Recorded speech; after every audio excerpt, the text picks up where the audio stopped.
là trong cầm chung về gần nhau thay lâu mang xe và tăng trang ở mỗi yên em xa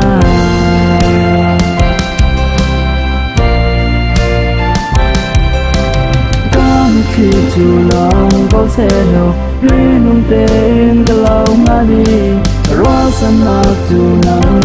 man si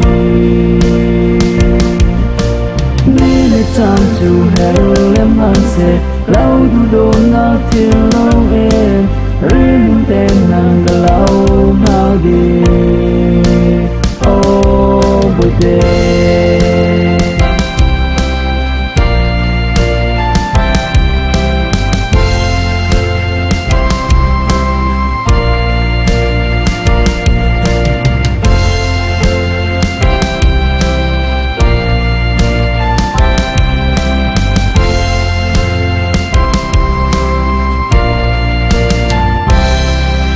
là nè cầm tiền mi thu nung hiếu thế mô trà tên mình ó sơ ra mô giang pha tên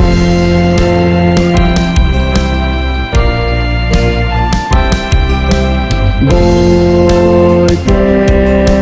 cây nó sang ngã cắt kinh lâu mùa tuổi cây vòng treo kháng chung khi thôi